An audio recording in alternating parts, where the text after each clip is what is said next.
Hello दोस्तों, आज हम बात करने वाले हैं पार्ट 2 सिटीजनशिप के बारे में। सिटीजनशिप इंपॉर्टेंट क्यों है? क्योंकि हम किसी टेरिटरी में रह रहे हैं तो ये हमारी आइडेंटिटी है, और हम किसी देश के नागरिक हैं तो हम उस देश के रिसोर्सेज का खुल के यूज़ कर सकते हैं, हम सारे राइट्स एंजॉय कर सकते हैं। तो सिटीजनशिप हमें इसलिए ज़रूरी होती है।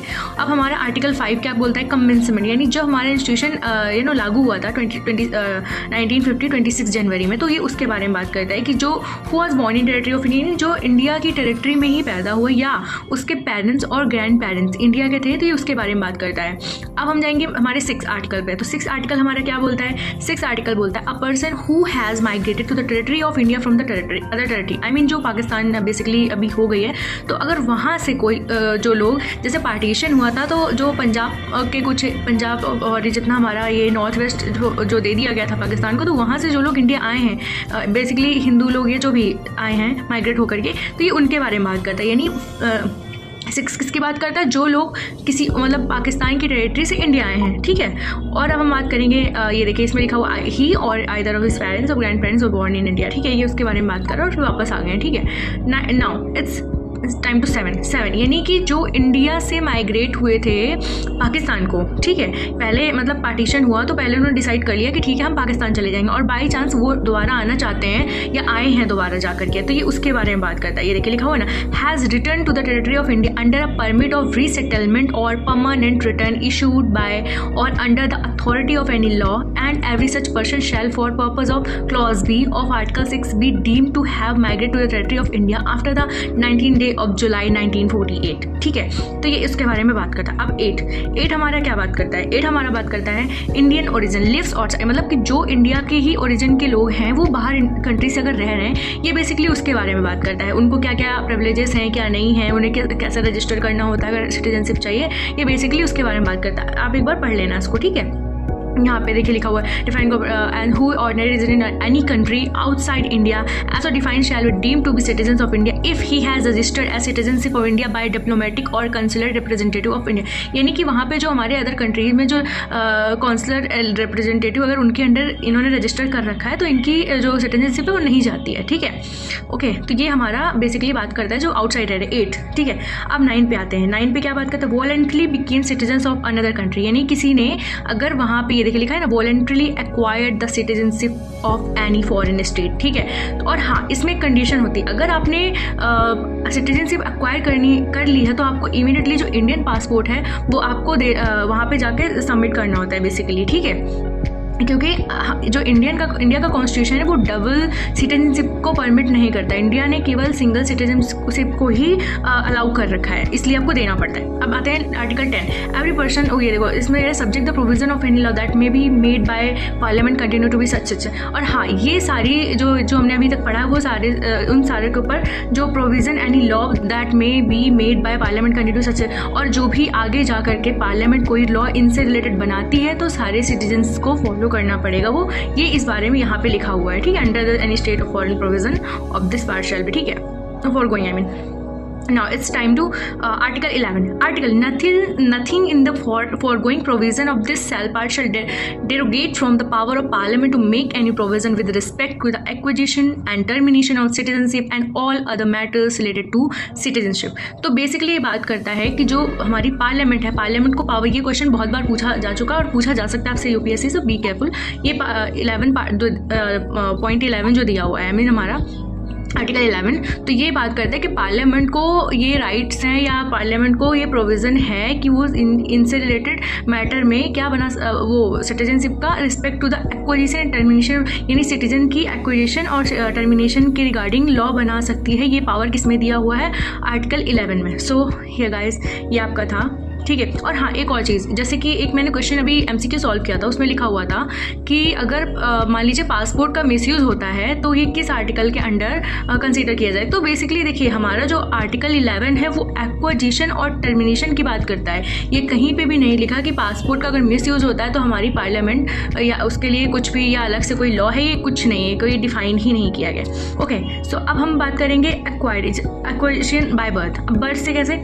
जैसे देखिए 26 जनवरी 1950 से 1 जुलाई 1987 तक अगर आपके जो आइदर ऑफ योर पेरेंट्स जो थे क्या थे कि मतलब इररिस्पेक्टिव ऑफ पेरेंट्स, ठीक है, आपको सिटीजनशिप मिल जाएगी। सेकंड हमारा था 1 जुलाई 1987, ईदर पेरेंट्स इंडियन सिटीजन। आपके जो 1 जुलाई 1987 के बाद आपके ईदर पेरेंट्स यानी कोई भी आपके माता पिता में से कोई भी इंडियन सिटीजन होने चाहिए। एंड थर्ड था 3 दिसंबर 2004, बोथ पेरेंट, आपके बोथ पेरेंट इंडियन सिटीजन होने चाहिए और उनमें से कोई भी पेरेंट इलीगल माइग्रेंट नहीं होना चाहिए। रिमेंबर, इलीगल माइग्रेंट नहीं होना चाहिए, ठीक है। बाय डिसेंट हम एक्विजिशन वाला पढ़ लिया, ठीक है।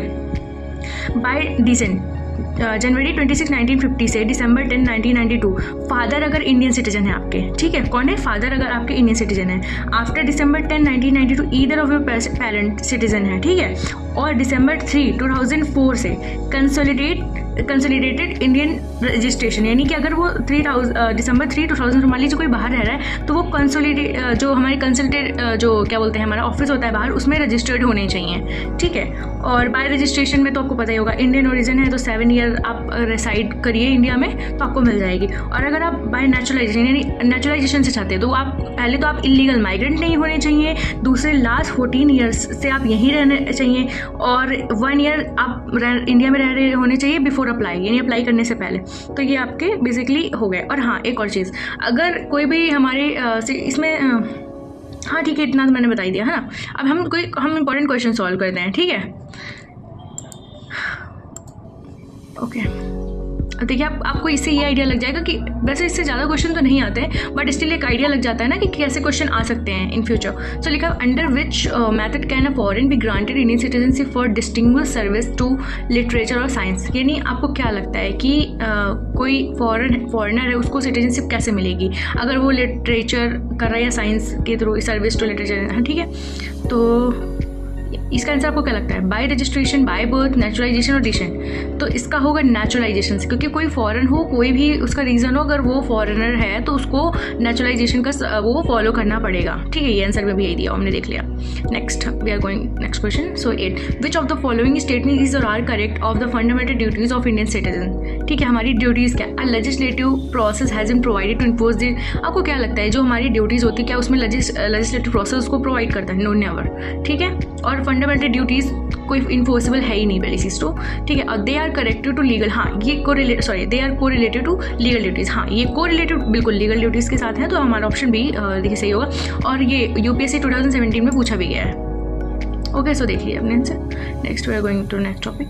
Okay, which category of alien does not enjoy protection against arrest and detention under article 2। देखिए अगर कोई रिफ्यूजी है तो उसको मिल जाएगा प्रोटेक्शन, बिकॉज वो अपने किसी, मान लीजिए आप माइग्रेट होके आए हैं, ठीक है, कहीं से भी, तो बेसिकली आप किसी मजबूरी में आए होंगे तो आपको प्रोटेक्शन दिया जा सकता है, ठीक है। Friendly alliance, of course friendly alliance है तो हम क्यों ही अपने फ्रेंडली रिलेशन किसी कंट्री के साथ खराब करेंगे, ठीक है। और इलीगल एलियन, देखिए इलीगल, ठीक है, एलियंस तो होंगे बट क्या है ना कि इनको भी राइट दिया जा सकता है, मे बी वो जिस भी रीज़न से आए होंगे तो किसी को उसमें कोई हार्मफुल इंटेंशन नहीं है, वो शायद किसी भी मतलब कोई मान लीजिए उनके देश में कोई खतरा है तो वहाँ से लीगल, जैसे कि म्यांमार के लोग जो रोहिंग्यास हैं वो आते रहते हैं, इधर बांग्लादेश से यहाँ फिल्ट्रेशन होता रहता है ना, तो वो ये इलीगल एलियंस है। बट इसका ये मतलब नहीं कि उन्हें प्रोटेक्शन नहीं दिया जाएगा इस बेसिस पे, क्योंकि प्रोटेक्शन क्या है, आपका नेचुरल ह्यूमैनिटी क्या बोलते हैं, ह्यूमन राइट बोल सकते हैं, तो वो उससे रिलेटेड है, सो दिया। बट एनिमी अलायंस अगर है तो आपको नहीं दिया जाएगा प्रोटेक्शन, मतलब उनको नहीं दिया जाएगा प्रोटेक्शन, बिकॉज आपका जो इंटेंशन है वो पहले तो वही रॉन्ग है, तो ये बिल्कुल एब्सोल्युटली गलत है। तो हम इस ऑप्शन के लिए जाएंगे, ऑप्शन डी, राइट। ये देखिए option D is your right. Next 10th, which article gives the parliament to power to regulate the right of citizen by law. तो हमने पढ़ा इसमें ये टर्मिनेशन और एक्विजिशन की बात करते हैं पार्लियामेंट, और इसमें ही सारे लॉ बना सकते हैं। तो आर्टिकल 11 दैट इज, मैंने बोला भी था कि क्वेश्चन पूछा जाता है under 11, which of the following is not method for acquisition of Indian citizen under citizens act 1955। तो इसमें कौन सा मैथड नहीं है, ठीक है। तो देखिए बाय बर्थ मैंने आपको पढ़ाया, बाय रजिस्ट्रेशन भी है जो मैंने बताया था कि अगर आप इंडियन ओरिजिन के हैं तो आप 7 ईयर्स से रिजाइड करिए, ठीक है। और फिर नेचुरलाइजेशन बताया था कि आपको 14 ईयर्स के लिए रहना पड़े और 1 साल अप्लाई करने से पहले, ठीक है, और टुगेदर 14 ईयर, ठीक है। तो बट मैंने आपको ये कहीं नहीं पढ़ाया बाय मैरिज, पढ़ाया नहीं ना, सो यही होगा पॉइंट बी, बाय मैरिज नहीं है। तो आपको इस तरीके से लॉजिक लगा के ऐसे क्वेश्चन सॉल्व करने होते हैं, ठीक है। Which of the following condition is required for a person born outside India after December 3, 2004 to acquire citizenship by descent. तो आपको क्या लगता है इसमें कह रहा है required person born outside India December after है, तो ये देखिए आपको registration at Indian consulate within 1 year or permission from central government. आपको यही करना पड़ेगा, बिकॉज अगर उससे पहले होता तो आपको इधर और पेरेंट मस्ट बी